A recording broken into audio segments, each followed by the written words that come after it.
Good morning students, welcome to the maths class. In our today's class we are going to start with a new chapter 2, whole numbers. Now what are whole numbers? Counting numbers along with zero are called the whole numbers. Counting number में जब हम zero include कर देते हैं और वो infinity तक जाते हैं उनको हम क्या बोलते हैं? whole numbers. तो हमारा सबसे पहला पॉइंट आता है zero is the smallest whole number.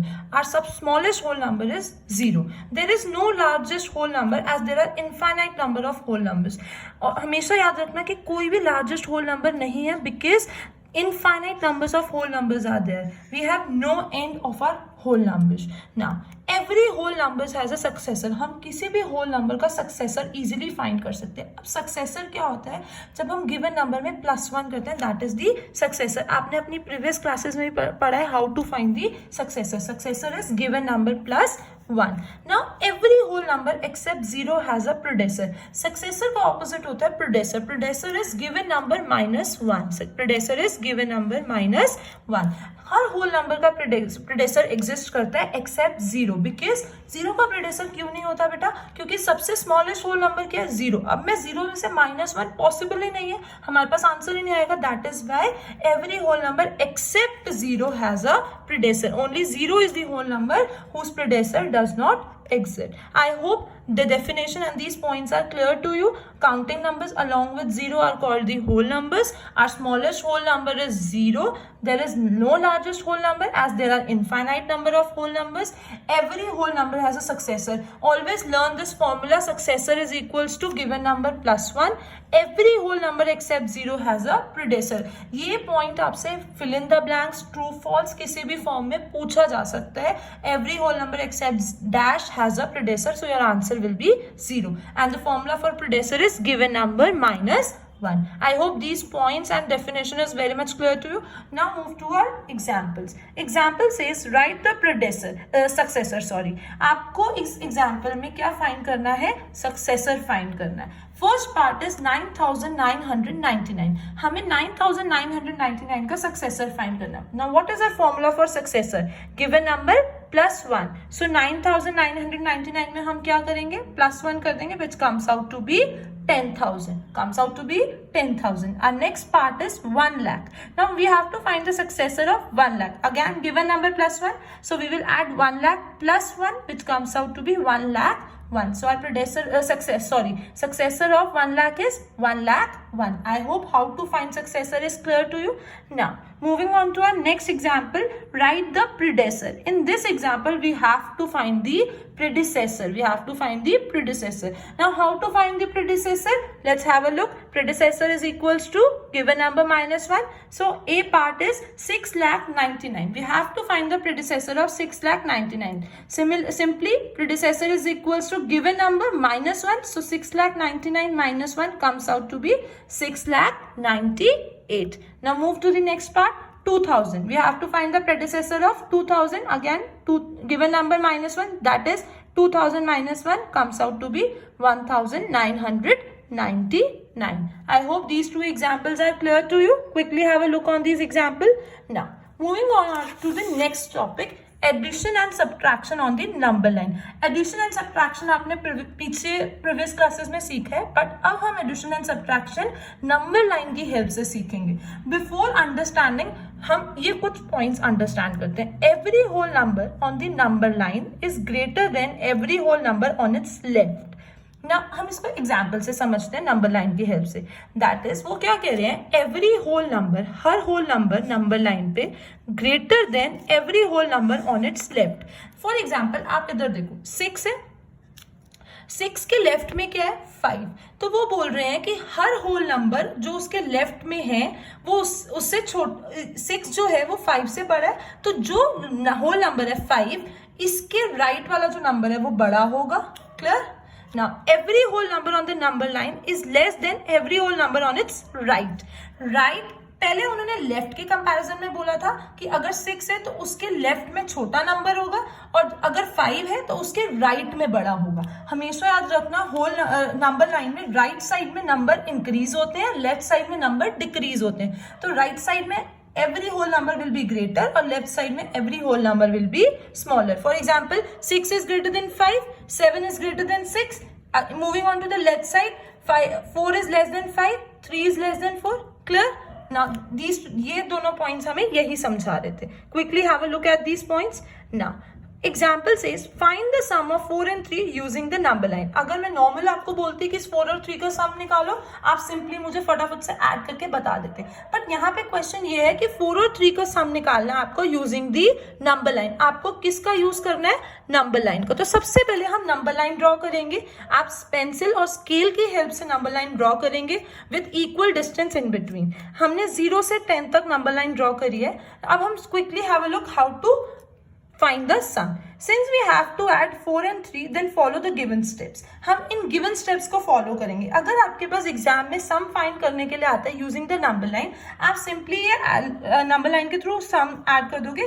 No need to write these steps. These steps are given just for your understanding. Draw an arrow from 0 to 4. क्योंकि हमें 4 में 3 को ऐड करना है, तो सबसे पहले हम 0 से 4 पे जाएंगे और यहाँ पे एक एरो ड्रॉ कर देंगे. Done. Our first step is done.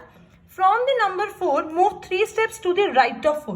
क्योंकि हम प्लस कर रहे हैं, हमेशा याद रखना जब भी हम नंबर लाइन पे सम करेंगे और अगर प्लस का क्वेश्चन है तो हम राइट साइड में मूव करेंगे जितने नंबर हमें उसमें प्लस करने हैं. हमें 4 में 3 को प्लस करना है, तो इसलिए अब हम 4 से 3 स्टेप्स आगे मूव करेंगे.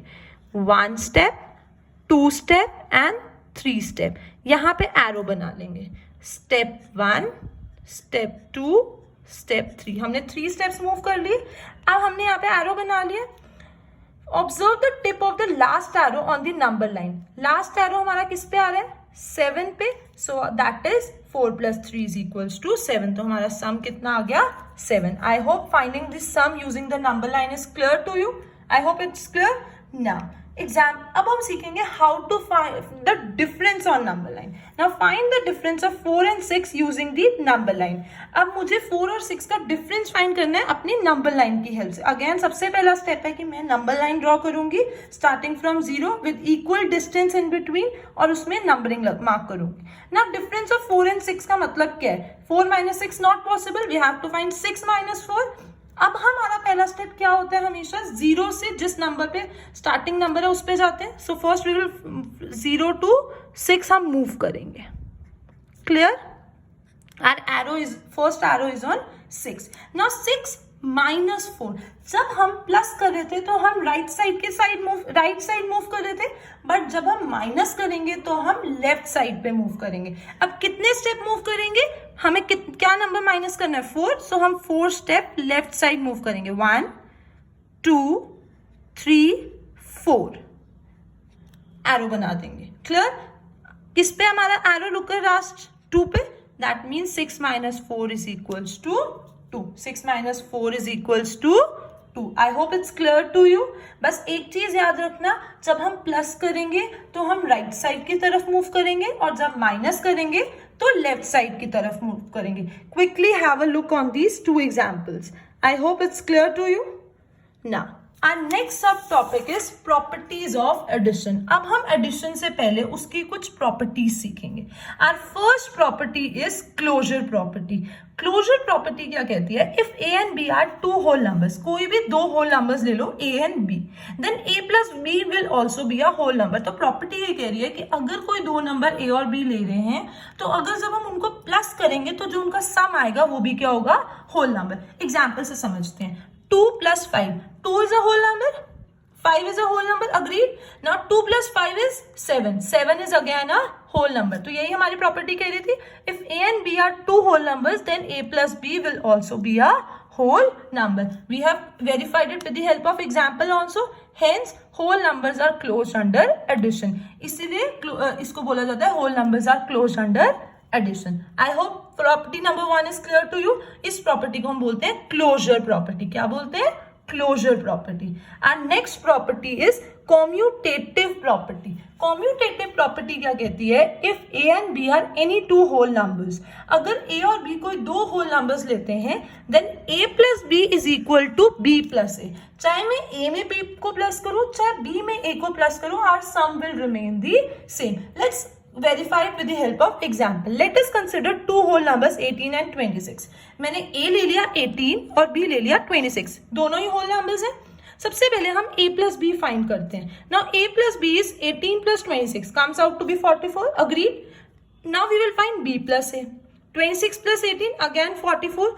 Now whether we have done a plus b or we have done b plus a, our sum remains the same, that is 44, which implies that a plus b is equals to b plus a. Hence commutative property holds in addition. तो addition में ये property hold करती है.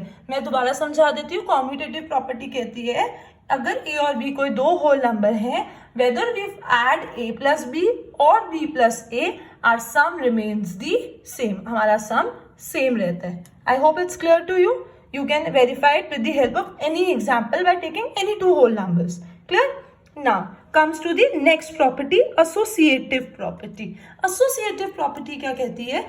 If a, b and c are any three whole numbers. हमने commutative property में दो whole numbers लिए थे, एसोसिएटिव प्रॉपर्टी में हम तीन होल नंबर्स ले रहे हैं. They are saying then a plus b plus c. चाहे हम पहले लास्ट के टू नंबर्स को पेयर करके ऐड करें, देन उसमें फर्स्ट नंबर ऐड करें, और हम चाहे फर्स्ट टू नंबर्स को ऐड करें, देन उसमें थर्ड नंबर ऐड करें, our sum will be the same. Let's verify it with the help of example. Now let us consider three whole numbers 17, 11 and 4. Our a is 17, a whole number, b is 11, again a whole number, and c is 4, again a whole number. First we will find a plus b plus c. पहले हम pairing करें b and c की. Now 17 plus 11 plus 4. According to our board mass, हम पहले bracket solve करते हैं. 11 plus 4 is 15, agreed. Now 17 plus 15 is 32. We have find our first term. We have solved this. Now we will solve this part. A plus b, first we will add them and then we will add c to it. Now 17 plus 11 in the bracket plus 4. Again according to board mass, we will first add 17 and 11, which comes out to be 28 plus 4 comes out to be 32. Now observing these two, whether we have done a plus b plus c or a plus b plus c, our sum remains the same. Our sum remains the same. That means associative property holds in addition. That means it is true in addition. Clear?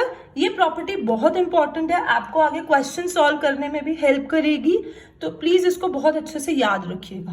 Clear? Now our next and last property of addition is additive property. What is additive property? Additive property हम zero से relate करेंगे. किससे relate करेंगे? Zero से. Let's say 14 plus 0. अगर मैं 14 में 0 का ऐड करती हूँ, what will be our sum? 14. और 0 plus 14, again 14. चाहे मैं 14 में 0 प्लस करूँ या 0 में 14 प्लस करूँ, our sum will be 14 only. As 0 plus a is equals to a plus 0 is equals to a. तो इसीलिए जीरो को क्या बोला जाता है? Additive identity. So the additive identity is zero. हमेशा याद रखना, additive identity is zero. Additive means plus की additive identity is zero. Clear? I hope it's clear to you. Now let's have a look at the example.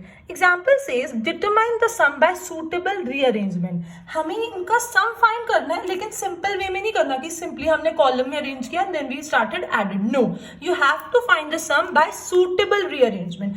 आपको rearrange करके इसका sum निकालना है. Our terms are 537 plus 710 plus 463. हमें इसको arrange करना है. Now question is how to arrange them. Look at their ones place. 7, 0, 3. हम देखेंगे कि किसके साथ ऐड करने पे हमारे को सम इजी पड़ेगा. Now 7 plus 0 is 7. 7 and 3 becomes 10. तो पहले हम इन दोनों नंबर को पेयर करेंगे. We will first add 537, 463 as 7 plus 3 is 10. Clear? So 537 plus 463 will come in first bracket plus 710. Now add these two numbers. Comes out to be 1000. Plus 710 comes out to be 1710. Hence 537 plus 710 plus 463 comes out to be 1710. आप ये देखो कि जब हमने pairing करी तो हमारे सम कितना इजी हो गया फाइंड करने का. ठीक है? क्लियर है? Now moving to our next part. In our next part we have been given with the four terms: 2062 plus 353 plus 1438 plus 547. Again we have to find the sum by suitable rearrangement. Again हमें यहाँ पे क्या करना है? Rearrangement करना है. Look at the ones place. 2 plus 3 is 5. नहीं pair बैठ रहा. 2 plus 8 10. तो हम किसका पेयर कर सकते हैं? फर्स्ट एंड थर्ड टर्म का.